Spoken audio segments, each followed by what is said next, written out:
మీ పిల్లలు ఎవరు చర్చికి వెళ్ళకుండా జాగ్రత్తగా చూసుకోండి.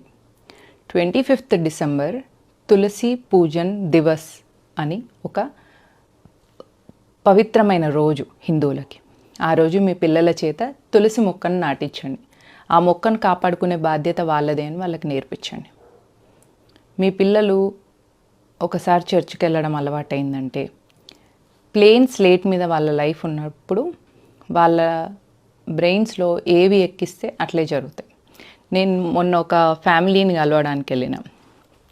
వాళ్ళ ఇద్దరు అమ్మాయిలు సెయింట్ జాన్సో ఏదో స్కూల్లో చదువుకున్నారు. 9th క్లాస్ నుంచి వెళ్ళి ఇప్పుడు ఇంజనీరింగ్కి వచ్చిండ్రు. వాళ్ళకి 9th క్లాస్ నుంచి వెళ్ళే వాళ్ళ మీద వాళ్ళ టీచర్ ఇన్ఫ్లుయెన్స్తోని ఇద్దరు అమ్మాయిలు కూడా క్రిస్టియానిటీకి వెళ్ళిపోయినారు. బొట్టు పెట్టుకోరంట. బొట్టు పెట్టుకోకుండా పెట్టుకుంటలేరు, ఫ్యాషన్ ఏమో అనుకొని ఊరుకున్నారంట తల్లిదండ్రులు. కానీ ఇద్దరు ఆడపిల్లలు కూడా ప్రతి ఆదివారం చెప్పకుండా అమ్మా నాన్నకు చర్చ్కి వెళ్తున్నారు.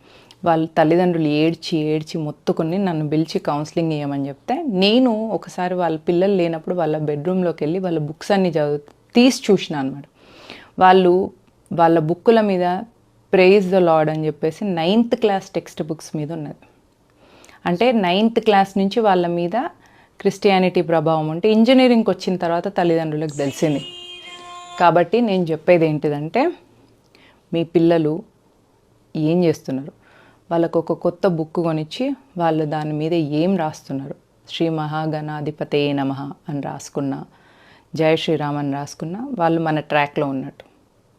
ప్రైజ్ ద లార్డ్ అనేటివి రాయకుండా చూసుకోండి. మీ పిల్లల్ని కాపాడుకోండి.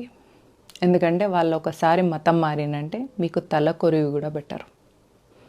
ఎందుకంటే క్రిస్టియానిటీలో కన్వర్ట్ అయిన తర్వాత తల్లిదండ్రులకు తల కొరివి పెట్టకూడదు.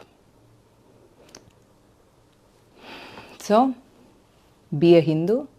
మీ పిల్లలకు హిందుత్వం గురించి చెప్పండి. ఈ సంస్కృతికి వారసులుగా పుట్టడమే ఒక గొప్ప అదృష్టం. అందులో భారతదేశంలో హిందువులుగా పుట్టడం ఇంకా అదృష్టం. హిందూగా పుట్టి క్రిస్టియానిటీలకి మతం మారడం అంటే ఎంబీబీఎస్ చదివి మెడికల్ షాప్ పెట్టుకున్నట్టు.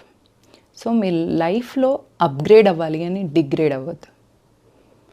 Be a Hindu, be proud to be a Hindu. 25th December Tulsi Pujan Diwas day. జై హింద్, జై భారత్.